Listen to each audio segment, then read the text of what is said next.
en el almacén, en la oficina, en el gimnasio y hasta en la fila para entrar al estadio. Todos se preguntan, ¿cómo viene la cosa? Un podcast de análisis político.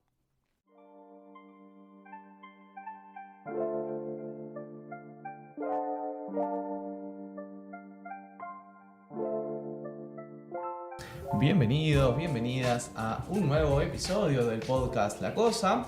Hoy vamos a hablar un asunto internacional, por ponerle un mote global, pero que también es local, ¿no? Que también tiene una afectación clara en muchos uruguayos y uruguayas que estamos viviéndolo con enorme intensidad, con preocupación, con dolor, sobre todo con dolor, ¿no? Vamos a hablar un poco de la situación en Palestina, de la situación concretamente en la Franja de Gaza, de lo que ha venido pasando en los últimos 2 años, más allá de que a nadie se le escapa que esto es un proceso histórico que tiene otras derivas mucho más profundas, pero no hay dudas de que en los últimos 2 años, a partir de lo que fueron los ataques de Hamas sobre población israelí en octubre del 23, se desplegó una ofensiva a esta altura sin límite, ¿no? del ejército israelí, de las fuerzas israelíes sobre la población civil de la Franja de Gaza, algo que con el correr de los meses y del tiempo cada vez más actores internacionales no dudan en considerar que es un genocidio lo que está sucediendo sobre el pueblo palestino en Gaza. La terminología en sí ya encierra una discusión, una conversación que también es valiosa tener, pero bueno, quizá la excusa para abrir este episodio es que en las últimas semanas empezaron a cobrar fuerza algunas voces de judíos y de judías uruguayos y uruguayas en contra del genocidio, condenando la política israelí sobre Gaza, exigiendo al gobierno uruguayo la ruptura de relaciones diplomáticas con el Estado de Israel.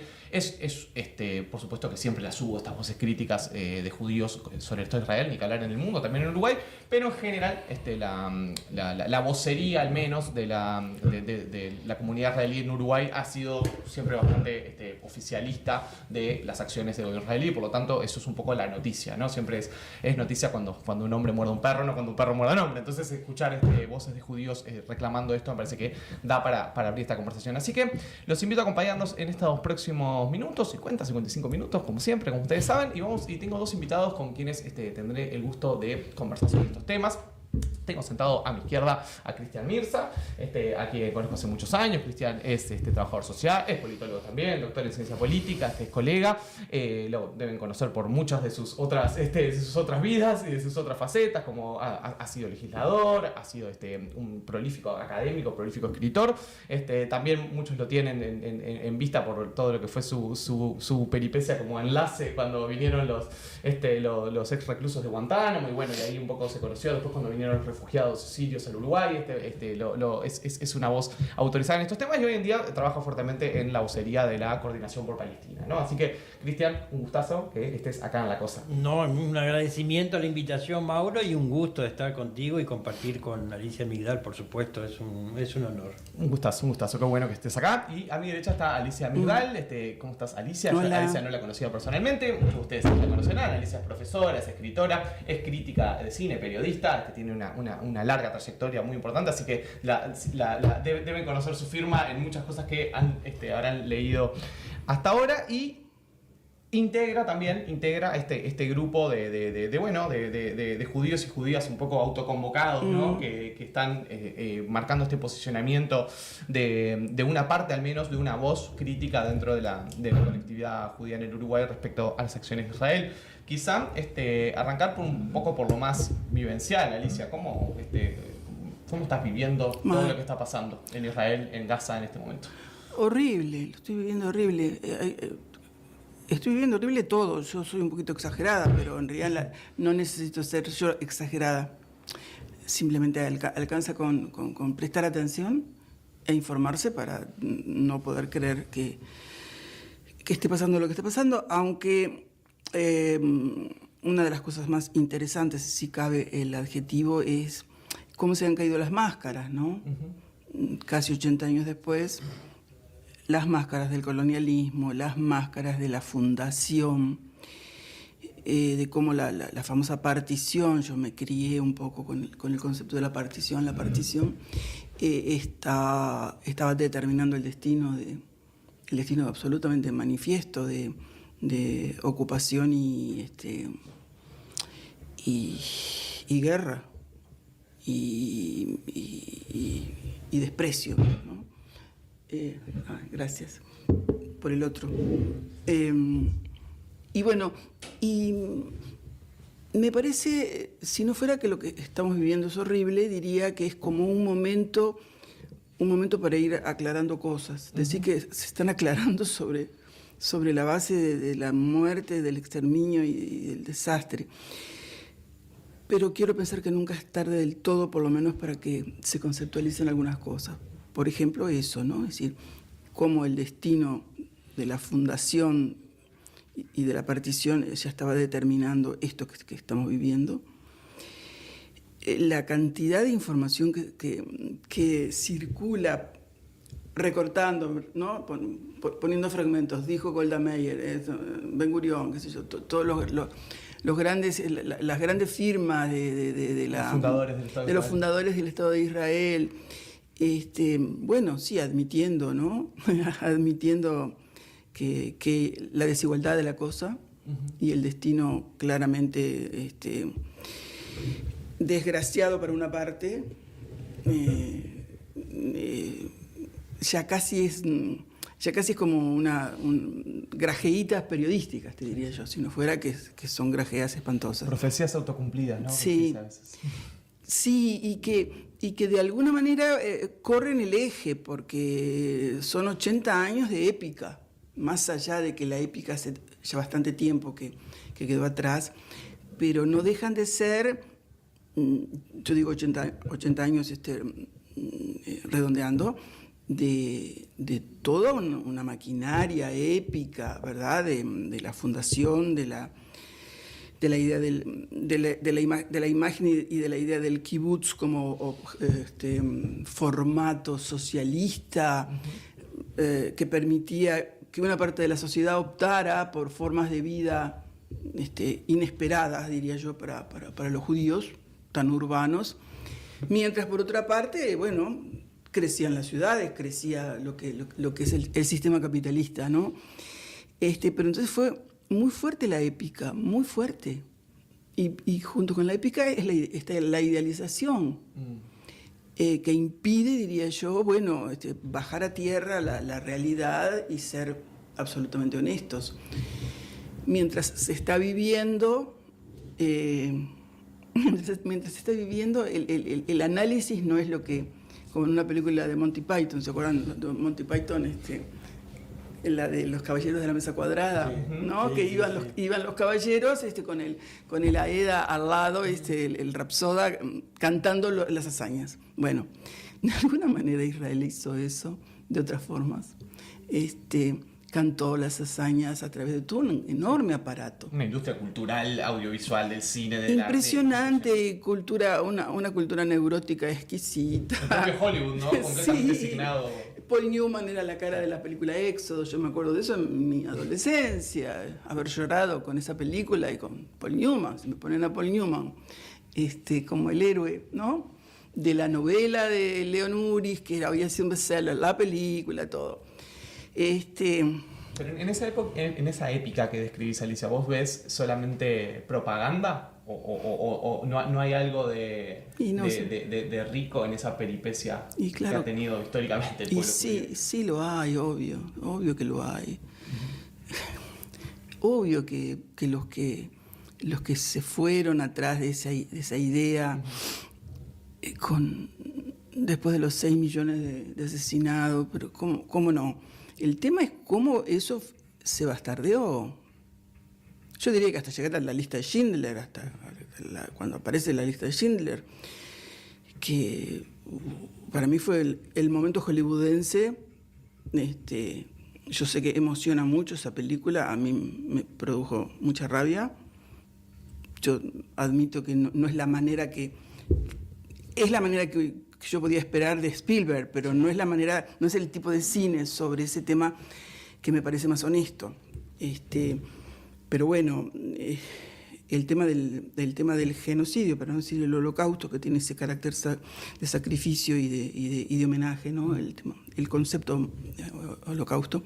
Pero para hablar de genocidio estuvo sellando, ¿no?, como un lacre, todo lo que es la manera de vivir lo judío en el siglo XX. Aún cuando uno no forma parte yo no formo parte de la colectividad judía, no formo parte de los aspectos más oficiales, oficiosos, en general de nada. Tengo una cierta resistencia a quedar identificada con formas estereotipadas y probablemente genere yo otras formas estereotipadas, porque es imposible no estar dentro de un modelo. Pero lo judío es muy complicado. Ser judía es complicado, estando adentro o estando afuera. En cualquier caso no es una...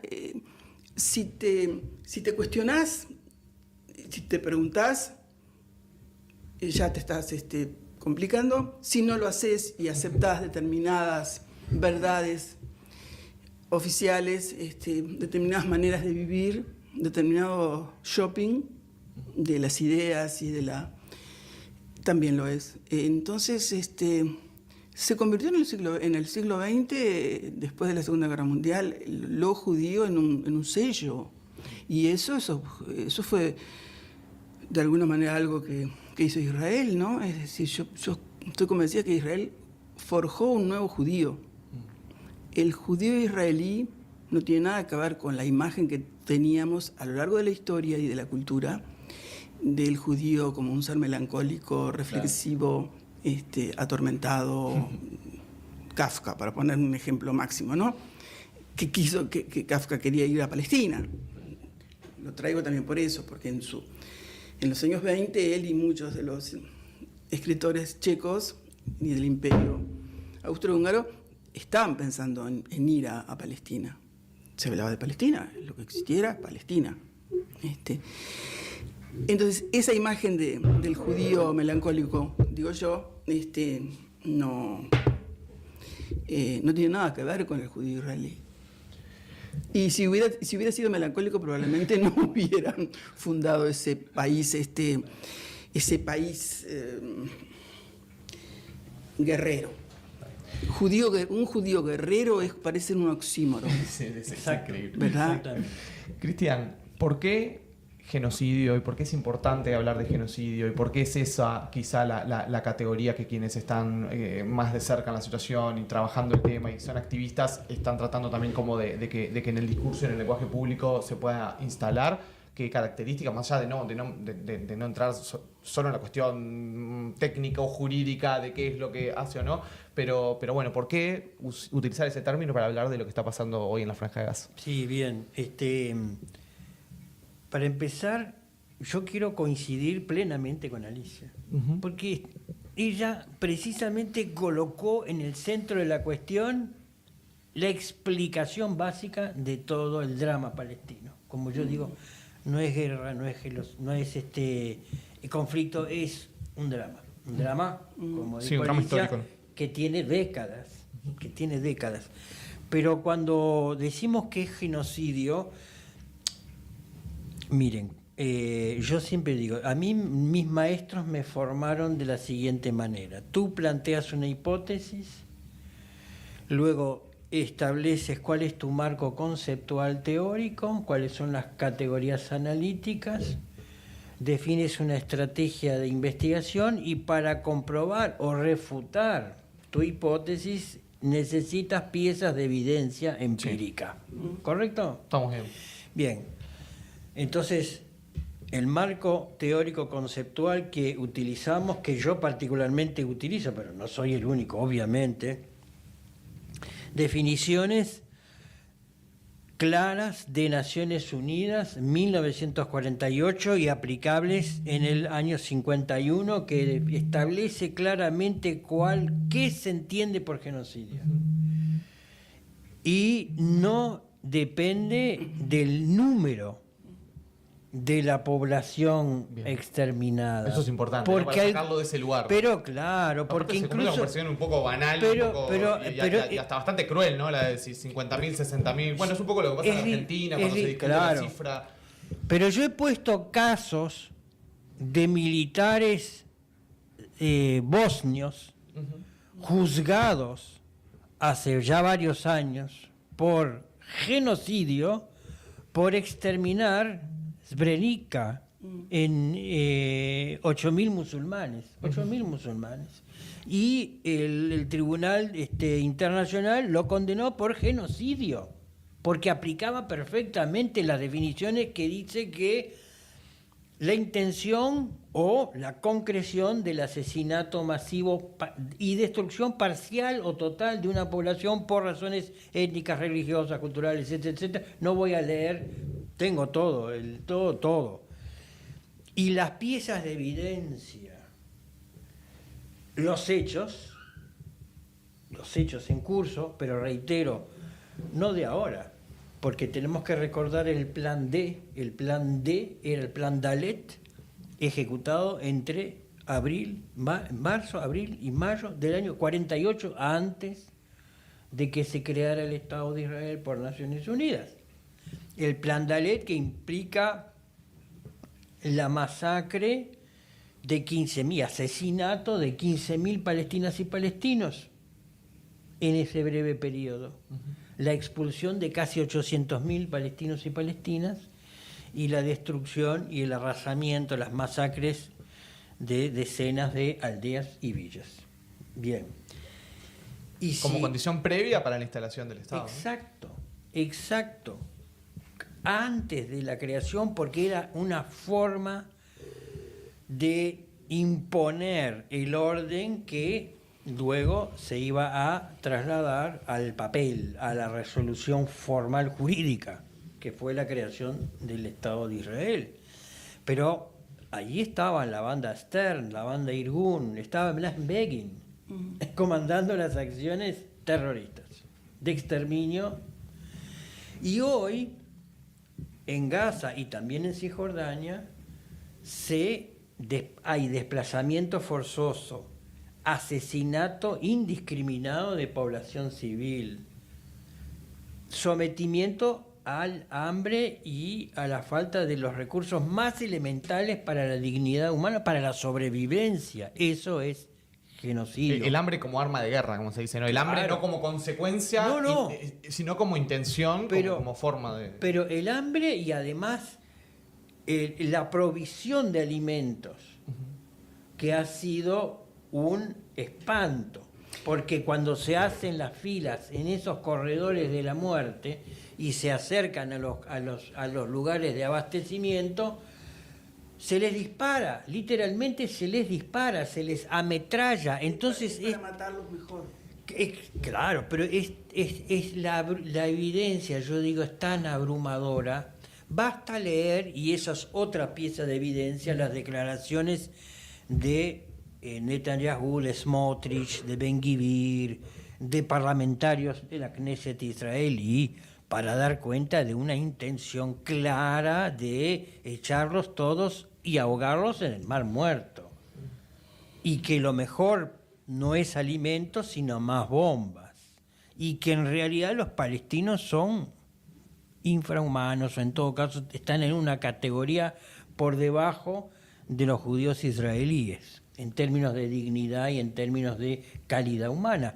Eso aplica perfectamente el genocidio. Bueno, tuvimos que escuchar acá en Uruguay a repetidores, ¿no? del discurso oficialista israelí, como es Petinat y entre otros personajes funestos, decir esa frase que no es casual ni es inocente, que viene allá, es justamente esa idea de en Gaza no hay inocentes, ¿no? Cuando lo repitió así, textual en el programa de televisión, acá en televisión abierta, Canal 4, el tipo se siente y dice, en Gaza no hay inocentes, no hay niños inocentes, no hay inocentes. Y cuidado que eso puede tipificarse como delito, ¿eh? Nadie lo denunció, pero es un delito. Claro, pero ahí vemos... es instigar al crimen, al genocidio. Eso es un delito. Les quiero preguntar por las fuentes de información, porque ahí vos hacías una referencia así, bueno, como la abrumadora cantidad de evidencia.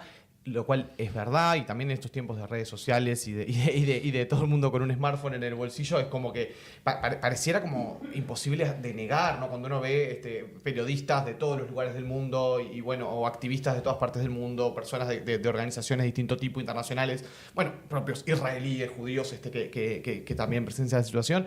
Pero ustedes, ¿cómo filtran un poco eso? ¿Cómo distinguir, ¿no? Lo que es lo que está pasando, de lo que es propaganda, de lo que son montajes, de lo que es difícil, ¿no? Yo debo decir que a mí el algoritmo me favorece. Sí, no sé por qué, cómo fue que fui a dar a eso, a que me tira fuentes de calidad. Entonces se me armó a mí en el Instagram. Yo solamente estoy en Instagram, nunca estuve en Facebook, no estoy en las redes. Yo digo no estoy en las redes sociales, bueno, pero Instagram es una red social y es muy importante para mí. Yo te seguí ahí, Alicia. Y realmente le agradezco al denostado algoritmo que me ha tirado con lo mejor, diría yo. No sé, o que me permite elegir. Entonces hay fuentes incuestionables. Se asocia el Instagram con la imagen visual. Sí lo es, pero también es lo conceptual. Y entonces, por ese lado, el que no se quiere informar es porque no quiere. Igual que, no me acuerdo quién decía, estoy un poco abrumada de información. Alguien decía hace poco que en Israel el que no se quiere informar es porque no quiere, porque la información está... Si no querés leer Haaretz, que es el diario más decente, quedás afuera de la información voluntariamente, digamos. Claro. Si no te querés informar, si no tenés un buen algoritmo como yo, quedás afuera, pero tenés la otra posibilidad también de la información. La impresión que yo tengo es que no sabemos muy bien qué es lo que está pasando con la gente en Israel, con la sociedad civil. Yo me agarro unas rabietas espantosas pensando en la gente. De pronto me escribe alguna amiga mía de la adolescencia que no veo hace 60 años, que se fue cuando tenía 20 años. Dolorida, obviamente, y hablando en un plural, que es un plural de ellos. No es el plural de todos. Siempre es nosotros los israelíes, nosotros. Ese nosotros. Nunca logro atisbar al otro en lo que ella me escribe, dolorida y diciendo esto es espantoso. Pero sobre todo es espantoso para ellos. No están acostumbrados. Han vivido 80 años en una situación de autodefensa, han construido una sociedad, el famoso ejército más moral del mundo, bueno, todo eso que han construido. La propaganda, el sistema publicitario en torno a una situación de autodefensa, de una invasión que nunca llegó. ¿Dónde están las invasiones? ¿Dónde está? El 7 de octubre fue un golpe horrible, para cualquiera lo hubiera sido, pero no había pasado antes una situación así. Si uno recorre la historia de Israel, obviamente que hubo atentados y muertes a medida que iban cambiando los grupos de resistencia, ¿no? y que se iban volviendo más religiosos más radicales. O más radicales, o iban de alguna manera deponiendo negociaciones. Sí. Pero una sociedad entera, ¿cuántas generaciones educadas en un resistir a un enemigo que nunca se hace presente de esa manera y que es educada desde el jardín de infantes, con la idea de que el otro es un ser peligroso, el otro es un ser peligroso, el otro es un ser salvaje, el otro no forma parte del mundo de la cultura? Que eso venga del pueblo de la cultura, del pueblo del libro, ¿verdad? Siendo que Israel no es necesariamente eso, ¿tá? El israelí puede ser muy bruto, muy bestia, muy poco refinado, puede no tener nada que ver con... No es el judío de Nueva York, digamos. No es el judío de Nueva York ni el de Viena, exactamente, es otro judío. Obviamente estoy generalizando, sí. Pero es ese otro judío capaz de ver en esos otros a seres no humanos. Eso lo dice muy claramente Gideon Levy, el periodista israelí, que está todo el tiempo alertando sobre eso, sobre qué clase de sociedad es esta que él dice, no existe en la historia que un pueblo que es el usurpador se coloque en el lugar de la víctima. ¿Dónde tenemos un ejemplo parecido? El colonizador es la víctima. El otro no existe como ser humano, como ser de derechos. Entonces es lo más parecido a lo que Giorgio Agamben hablaba cuando hablaba del... ayúdame, Cristian, con el concepto de Agamben del homo sacer, claro. ¿Verdad? Es decir, sí. El ser descartable, el ser descartable, el homo sacer. ¿Está? Aplicado, además que él estudió especialmente el tema en relación a los campos de concentración. Y bueno, el ser descartable.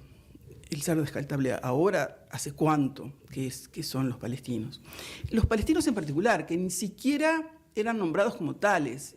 Siempre se habló del conflicto árabe, sí, los árabes, israelí. Ni siquiera eran enunciados.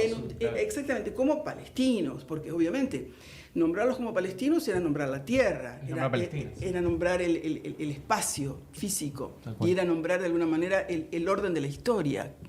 Aquello de estaban antes, estaban. Cuando yo digo Kafka quería ir a Palestina, no a Israel. Existía Palestina, existían los palestinos. Entonces,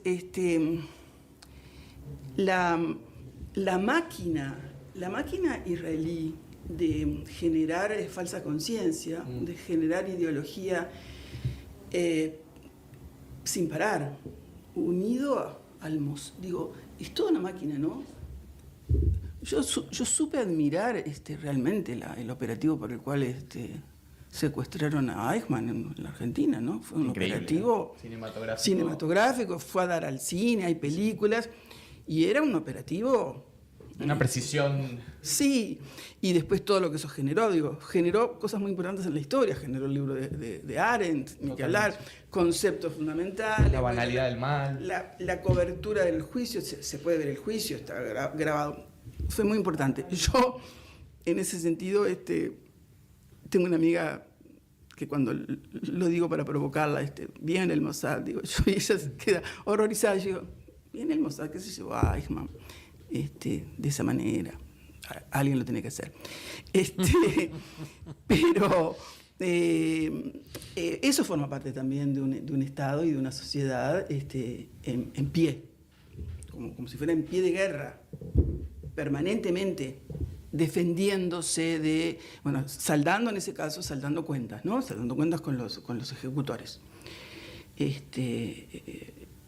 Pero pasaban los años, yo iba envejeciendo, yo dejaba de ser niña, adolescente, joven, bla, bla, bla, y esa sociedad seguía siendo esa sociedad que estaba siempre defendiéndose de un posible o armándose psicológicamente y materialmente para defenderse de qué exactamente. En el año 2014, cuando lo de Jenin, y que habían matado nada más que a 2.000 palestinos, solamente 2.000, Chomsky había denunciado cómo Israel cuantificaba la cantidad de proteínas que podían entrar para formar parte de la alimentación de los palestinos. Eso era en el 2014, es decir, estaba perfectamente medida la cantidad de proteína que podía entrar para que apenas se mantuvieran en la vida. Si lo podemos ver como el origen de alguna manera de la starvation, de la hambruna. Sí. De la hambruna, ya sistematizada, desenmascarada, descarada además, porque además lo ha dicho, ¿no? La bestia esta, Netanyahu ha dicho, si hubieran tenido esta medida antes, no estarían en esto, si lo hubieran hecho antes. Claro.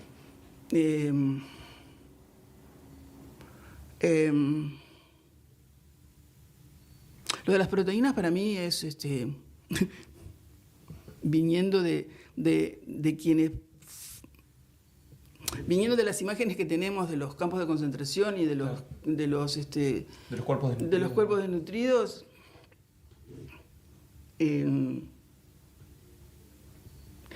ya no tiene ni sentido que yo diga no lo puedo creer. No hay palabras, eso. Hay que encontrar las palabras precisamente para no quedar atrapados en el esto no tiene explicación, esto no me lo puedo explicar. Hay que salir de ese pasmo y de esa indignación. Yo creo que siempre que el riesgo de la indignación es que quedemos... Es la inacción.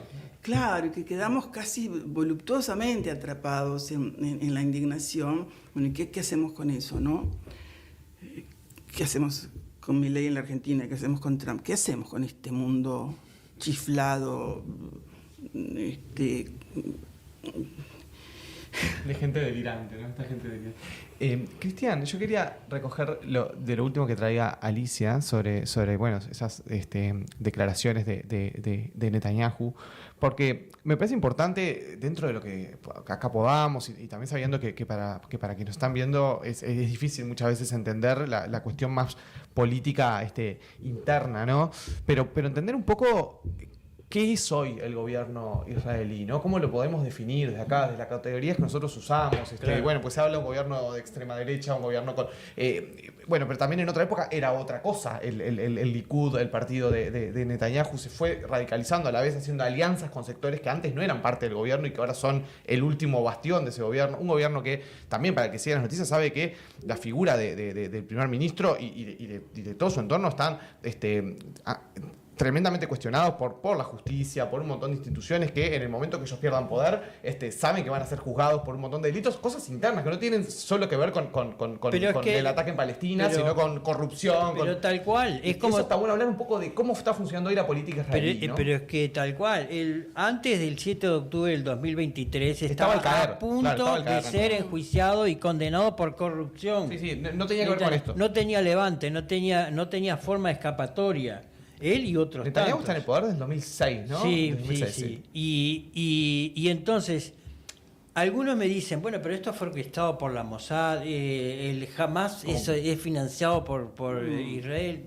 Bueno, no sabemos, no tan así, es muy difícil.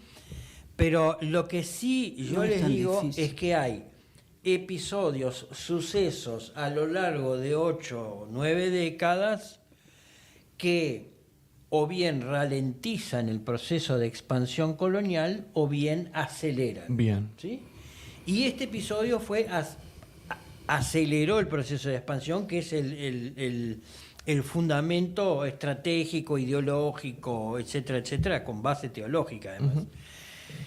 Pero además, internamente, Netanyahu se alió con los sectores más ultra radicales, extremistas, racistas, que fueron condenados internacionalmente hace años, no de ahora. No hablando de los ocupantes ilegales de territorios y de las declaraciones de sus ministros, en particular Smotrich y Ben Gvir, que fueron y salieron, entraron y salieron del gobierno, y que hoy otra vez y que son los que de alguna manera aparecen como los que le marcan la cancha y le dicen hasta acá llego, si no me voy. Uh-huh. Tregua no. Por eso en marzo de este año, cuando Hamas hizo acuerdos con Netanyahu, ¿quién fue el que dejó de cumplir con la palabra? El régimen sionista de Netanyahu, que en marzo dijo ya está, se terminó la tregua. Y sigo de largo hasta las atrocidades que vemos ahora. Y en un proceso de aislacionismo muy grande también, ¿no? Del gobierno de Israel que va perdiendo a nivel internacional va perdiendo, que nunca va perdiendo apoyatura y legitimidad que perdió hace muchos años. Lo que pasa que el problema es hay muchos frentes para discutir, sí, ¿no? Yo sé. Claro, porque el problema es el sistema ONU es un sistema antidemocrático. Disculpen que lo diga así, con toda crudeza, pero si hay 120 países, 130 países que votan una moción y hay uno solo, que es Estados Unidos, acompañado en este caso por Israel, lo veta, entonces la resolución no tiene ningún efecto, eso es antidemocrático. Sí. Entonces, eso por un lado. Y por el otro lado, los intereses geopolíticos sobre todo de Estados Unidos, pero no solo, de la OTAN, de los varios países de la OTAN, son claves para entender en términos globales, geoterritoriales, los alcances del genocidio, los alcances de las atrocidades. Yo siempre digo, ¿por qué atacaron a Irán? Yo podría hablar horas de por qué y cuáles son los resultados, pero más allá de Irán, ¿quién está? China. ¿Y qué está haciendo China? China está haciendo los BRICS, está construyendo los BRICS, está construyendo un nuevo orden internacional, una nueva hegemonía, está construyendo alternativas al orden instituido. Bueno, entonces, y esa zona ha sido históricamente, ¿no?, una zona de disputa. Entonces, pero vuelvo a la interna. Cada vez que habla Ofer Kasif, que estuvo en nuestra facultad, en la Facultad de Ciencias Sociales, hace unos años, nosotros lo invitamos para dar unas conferencias en donde tuvo el atrevimiento, entre comillas, de decir que Israel no era una democracia, sino una etnocracia. Él, Yiftachel y otros tantos. Cada vez que él habla en la Knesset y dice cosas que no les gusta, obviamente al oficialismo lo toman de la solapa, lo agarran y se lo sacan. A un parlamentario. A un parlamentario no que tiene está, inmunidad, que no está tiene... en uso de la palabra. Claro, sí. Pero hay videos, hay documentación de cómo habla Ofer y de repente le grita al presidente del Parlamento y lo manda a sacar a la fuerza. Y no fue el único caso. Y la paradoja esa de que históricamente, como bien explicaba Alicia, uno de los dispositivos de propaganda más potentes del Estado de Israel ha sido la idea o este discurso de la única democracia del Medio Oriente, ¿no? En un mar de barbarie, de gobiernos autoritarios, de dictaduras, de la Sharia, etcétera. Bueno, como que el único faro, bueno, lo dice Sanguinetti, ¿no? El faro, la trinchera de Occidente en Medio Oriente, o el faro de civilización. Exacto, pero eso que decís vos, que dice Sanguinetti, ¿sabés quién lo dijo antes que todos nosotros, antes que el propio Teodoro Herzl? En 1896, antes de publicar The Judenstaat, antes le escribe una carta al duque de Bade en Inglaterra, y hay un fragmento que es una delicia en el sentido, digamos, de la riqueza... Pero gráfica. Claro, en donde él habla explícitamente de avanzar hacia una zona prácticamente inhabitada e infestada del Oriente. Y habla de llevar la cultura frente a la barbarie del Oriente. La lógica del colonizador siempre, ¿no? Tal cual. Entonces yo digo... Era un proyecto europeo. Pero exacto, es un proyecto colonial por asentamiento que es diferente al proyecto histórico de metropolitano. Sí, que yo siempre, de colonia metrópoli. Exacto, claro, que implica desplazamiento de población nativa para su reemplazo por la población externa, la que viene a colonizar. Pero además, no es que nosotros somos unos exagerados en definiciones y en decir y atribuciones de intencionalidad. Es que desde Ben Gurión, como decía Alicia, Ben Gurión, Menachem Begin, qué sé yo tengo carpetas llenas de discursos y citas textuales. Ben Gurión llegó a decir hace muchos años atrás, ¿por qué? Dice casi literalmente, ya me lo aprendí de memoria, ¿por qué habrían de hacer las paz los líderes árabes con nosotros si nosotros les hemos venido a robar la tierra? Palestina ha sido nuestro destino histórico, y lo explica y lo fundamenta, pero sin prurito de decir, miren muchachos, nosotros venimos y les robamos la tierra, listo, mala suerte. En contraposición a ellos, Freud y Einstein, hay cartas de ellos de los años 30 en donde advertían lo poco... lo peligroso que era que se constituyera un Estado solo, confesional, solo de judíos, y que llegaran a desalojar a la población indígena. El origen del problema, ¿no? Un poco decíamos vos antes, ¿no? El Estado confesional o el Estado étnico. En un lugar donde hay población. Donde hay población y donde hay una cultura y donde hay... ahora uno puede ver cómo era Gaza en los años 20, en los años 30, en los años 40. Exacto. Hay una estadounidense palestina, Susan Alawa, que tiene una cabeza extraordinaria esa mujer, y que estuvo en las discusiones de Oxford de hace unos meses, y cuando ella toma la palabra, con indignación dice, yo no tendría ni por qué presentarme, ni por qué explicar por qué vengo acá a esto, que yo y lo otro, pero me veo obligada a hacerlo. Es tremendo, y hace una explicación, una descripción impresionante de la situación, con una única estrategia. Dice, ¿qué pasaría si en lugar de decir los palestinos dijéramos los judíos? Entonces, cuando empieza a enumerar todo lo que le están haciendo a los palestinos, y si en lugar de decir los palestinos dijéramos los judíos, el mundo se vendría abajo, dice ella. Porque efectivamente no se soportaría que eso les volviera a pasar al pueblo de la Shoah. Entonces, hay que ir recogiendo y atesorando a toda esta gente que piensa, escribe como cualquier judío culto e interesado en el pensamiento. Yo siempre cito a Arendt en Los orígenes del totalitarismo, cuando describía al judío como el elemento intereuropeo con el cual se desarrollaba en Europa tanto el capital como el pensamiento. ¿No? Era como, dicho así, es muy sencillo. Es una síntesis que hacía ella y que sigo haciendo yo de mi lectura de ella. Y sí, efectivamente, ese ha sido el blasón del judío, el pensamiento y el capital. Para mi gusto es una combinación que hay que desarmar.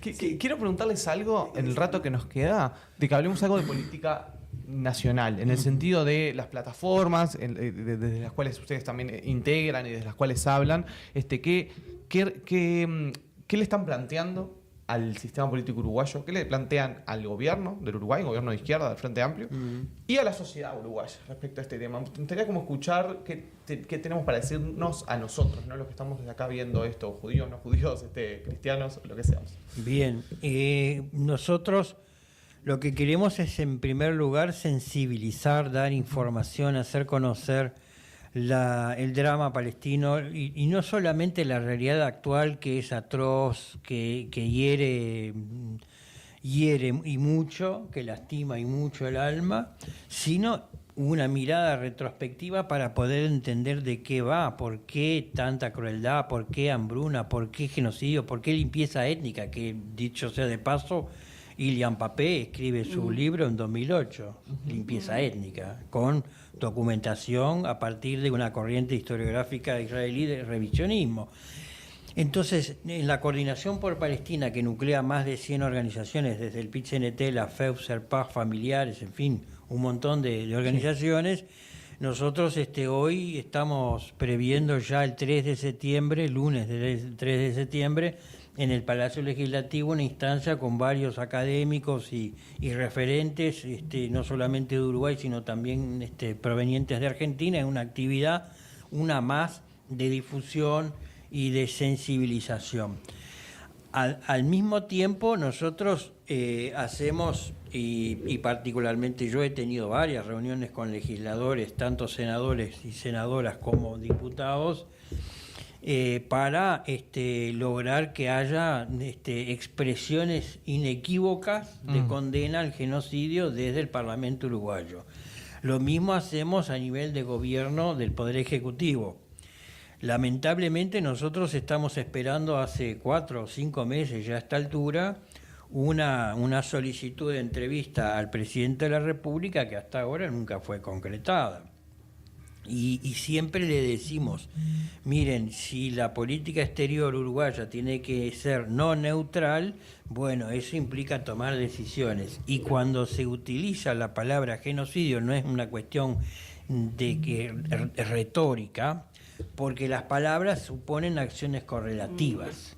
Entonces, si usted condena el genocidio, obviamente que tenía que cerrar la agencia de innovación en Jerusalén, no le cabía ninguna otra alternativa, y no es como dice el presidente cuando bajen las aguas, con una forma eufemística bastante triste para citar y referirse al genocidio, pero en fin, veremos qué se hace. No, veremos qué se hace, no, porque hasta tanto no se detenga el proyecto colonial y la idea esta de exterminar una población, usted no puede tener una agencia de cooperación nada menos que en Jerusalén. Pero además hay otras medidas que tienen que ver en el campo de la seguridad, en el campo militar y en el campo de las exportaciones e importaciones.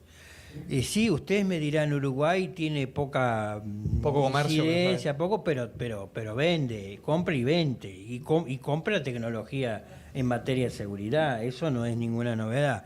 Entonces me parece que ahí hay yo creo que hay un lobby muy fuerte, el lobby sionista que se expresó en el Parlamento cada vez que hablamos con el diputado Ubaldo Aita en defensa de la causa palestina, tenía una reacción. Ahora, hay otro lobby mucho más potente, más fuerte, ligado a intereses económicos y comerciales que seguramente está operando. No sé cómo, pero si no, no puedo entender cómo desde un gobierno progresista de izquierda, a diferencia de lo que ha hecho Boric en Chile, Lula en Brasil... es como que nos quedamos a mitad de camino, ¿no? Nos quedamos muy atrás. El poder simbólico del judaísmo es enormemente fuerte, sí, poderoso y culpógeno. Digo, inmediatamente aparece el fantasma del antisemitismo, exacto, inmediatamente aparece, además, es casi una vergüenza que aparezca, es casi una vergüenza a la inteligencia que eliminen la discusión con esa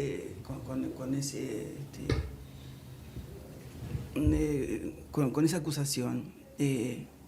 Pero el temor a ser considerado parte de los sabios de Sion, de los protocolos de los sabios de Sion, está ahí. Los grandes fantasmas que gestaron el desastre del siglo XX están ahí. Y están ahí para ser nuevamente agitados. Y ahora con conocimiento de causa, con objetivos políticos. Una cosa que para mí es como nueva es que la discusión finalmente se haya colocado en el tema de la situación colonial. No era una discusión. No era una discusión. Es cierto. Israel estaba como al margen, estaba como salvada de eso, entre la democracia, la democracia del Medio Oriente. Entre todas las grandes mitologías que armaron en torno a Israel, más la culpa implícita en cada uno que pudiera criticar, es decir, se generó una cosa muy, muy loca en la conciencia individual y en la conciencia colectiva. Y entonces hay algo intocable, ¿no? Hay algo intocable, y tiene una densidad simbólica muy fuerte, y es una de las grandes macanas para generar análisis y establecer culpas. Es como si la culpa, el invento freudiano, no pasara por el mundo, hubieran quedado exentos de culpa. Responsabilidad, algo así. Entonces hay que desmontar un aparato muy complicado, muy barroco, es muy barroco. Puede parecer como medio bestial y simple el sistema israelí, pero tiene una cosa muy barroca, la cantidad de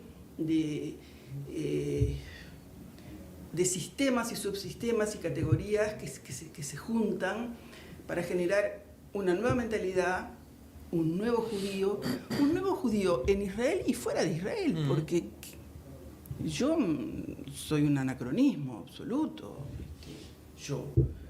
en ese sentido, pero mi generación que aplaude y que está, y que no puede pensarse sin esa condición, es una realidad absoluta.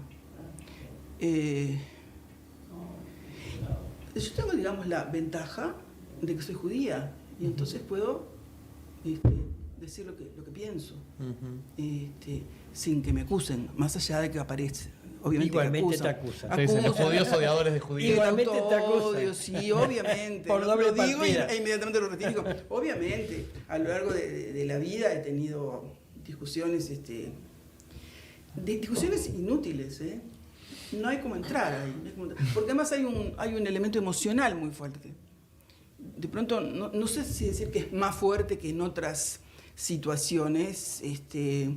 Yo me hago las listas de los genocidios y de las matanzas y de las masacres y de los disparates, pero todo lo que tiene que ver con el judaísmo y con Israel y con la Shoah es muy particular. Y es como que nos agarran por ese lado y es como si nos volvieran a culpabilizar de no estar a la altura de qué.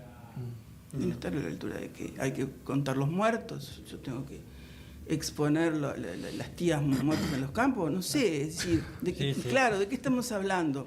Eso justifica nada. Es un punto ciego. Vamos a ir redondeando esta conversación en el cierre. Si tuviéramos que decir en concreto cuál es la reivindicación para con el gobierno uruguayo en este momento, Cristian, desde la Coordinadora por Palestina, ¿qué es lo que se le exige al gobierno uruguayo? ¿Es la ruptura de relaciones con Israel? Lo que plantea la Coordinación por Palestina, más allá de todos los matices, es la ruptura de relaciones diplomáticas y ruptura de todo intercambio. Pero eso está pasando, o sea, los chilenos y los brasileños no rompieron relaciones con Israel. No, en algunos países sí, Colombia lo fue, Colombia lo concretó. En otros casos lo que se hace es restringir claramente los flujos de intercambio comercial, militar, etcétera, claro, en todos los planos. Bueno, son pasos. Un paso fue el congelamiento de la Agencia de Innovación. Sí. Bien. Es el camino de la vieja idea del BDS, de boicot, desinversión, sanción. Y es lo que también nosotros planteamos. Yo por lo menos hago mucha insistencia en eso, en el bloqueo, el boicot, desinversión, sanciones. De hecho, Israel no ha tenido ninguna sanción como la tuvo Rusia cuando invadió Ucrania a los 20 días. Sí, lo cual es insólito, por decirlo de una manera no eufemística. Ahora, eso es lo que le pedimos y reiteramos, las palabras tienen acciones correlativas. Si uno dice genocidio, entonces actúa en consecuencia. Cristian, Alicia, ha sido una conversación hermosa para mí. Les agradezco muchísimo este tiempo que han dedicado. Por supuesto que es un tema que no lo vamos a agotar en 50-55 minutos ni en una vida, pero creo que han abierto muchas puntas que están buenas y yo le pido también fervientemente a quienes están viendo, a nuestra audiencia, que sigan su trabajo, que lo sigan ustedes, porque son personas que están difundiendo constantemente información, conocimiento sobre este tema, que es muy importante. Así que, nada, desde aquí, esto que vos decías hace un rato también, no vale la de decir, che, pero esto queda muy lejos, no tenemos cómo enterarnos, porque también esa es una forma un poco acomodaticia que uno escucha en muchos periodistas y gente que no tiene problema en opinar de cualquier cosa, pero cuando se abre este tema es como, qué difícil que es opinar de Medio Oriente, por la duda no digo nada. Mejor no me meto. Que googleen, Ilan Pappé en este momento está en Brasil, no es tan dando conferencias en Brasil, esclarecedoras, serenas, impecables. Sí, la información el discurso de Ilan Pappé. Que googleen, yo puedo dar la lista de posibles autores para israelíes. A mí, perdón, claro, tenés que cerrar. A mí me importa que vayan a la palabra de los judíos israelíes, los que están en el territorio y opinan desde el territorio, no los de afuera. Ya ni se habla del judío diaspórico, que era un concepto, sino que lean a Gideon Levy, a Ilan Pappé, a Shlomo Sand. Shlomo Sand es un historiador que tiene pero varios es un libros. traidor, Shlomo Sand, la invención de la tierra de Israel. Claro. Han desmenuzado, y así les ha ido también a nivel académico, no han tenido problemas. Amir Haas, que vive en Ramallah, es mucho lo que no sabemos de los, vamos a decir este término, de los buenos judíos. De los buenos judíos. Los mensch, como diría en Yiddish. Es muy lindo ese, quedémonos para esa idea de los buenos judíos. De los buenos judíos, de los mensch, que no hay un equivalente para las mujeres. No. Es para los hombres, pero bueno, es la cultura patriarcal judía, de las buenas personas. Es el basamento de la idea del judío humanista. Gracias, de verdad, gracias Alicia, gracias Cristian. Muchas gracias, Nos volvemos Mauro. a encontrar como siempre. Y a todos ustedes que han llegado a esta parte del episodio, también agradecerles por estar del otro lado. Decirles que nos seguimos reencontrando cada semana para ver cómo viene la cosa.